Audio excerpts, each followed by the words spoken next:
अस्सलाम वालेकुम नाज़रीन, असदाबित हूँ और उम्मीद करता हूँ आप खैर आफियत से होंगे। नाज़रीन, कुछ रोज़ कबल शुएब नामी शख्स को बहुत ही बेरहमी से कत्ल किया गया। शुएब कौन था और ये करता क्या था?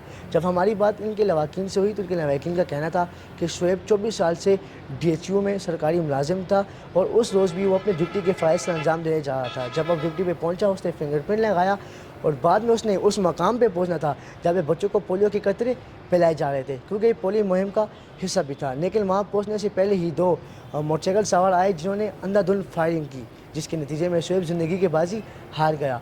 लवाकिन से हमने मज़ीद पूछा तो उनका कहना था कि शुएब को 18 से 20 फायर किए गए। इसके अलावा वो जो हैं हेल्थ डिपार्टमेंट से गिलामन भी दिखाई दे रहे थे।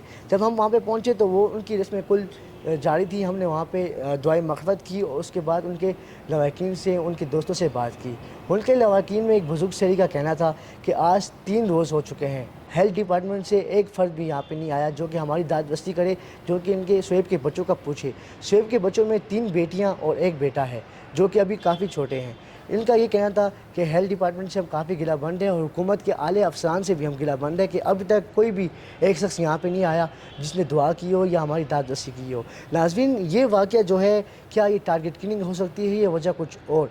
क्योंकि अगर देखा जाए तो उनके लवाकिन का ये कहना था कि पोलियो के इस टाइम जो है 35 से 40 केस जो हैं वो रिपोर्ट हुए हैं, लेकिन 35-40 केसों के अलावा इसमें पोलियो मुहिम में 300 से ज़्यादा ख़ानदान जो है उजड़ गए हैं, 300 से ज़्यादा अफराद जो है जान की बाजी हार गए हैं। तो इस पर जो है काबू पाना चाहिए, इस पर जो है पुलिस और आले अफसरान को नज़रसानी करनी चाहिए।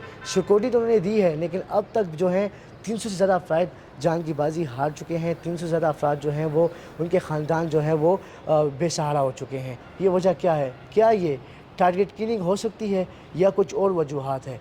नाज़रीन, जब हमारी बात पुलिस के आला अफसरान से हुई तो उनका कहना था कि हम मौके निशानदेही पे पहुँचे हैं, हमने तमाम शवाहिद इकट्ठे किए और अब भी तफ्तीश जारी है। बहुत जल्द मुलज़िमान आपके सामने होंगे और तमाम डिटेल आपसे शेयर करेंगे। नाज़रीन, ये थी हमारी आज की रिपोर्ट। मज़ीद मालूमात के लिए हमारा चैनल सब्सक्राइब करें, हमसे जुड़े रहिए। इंशाअल्लाह मुलाकात होगी बहुत जल्द। इस अपने पन के साथ कि अपना बहुत ख्याल रखिएगा। अल्लाह हाफ़िज़। एस डिजिटल, सच जो छुप ना सके।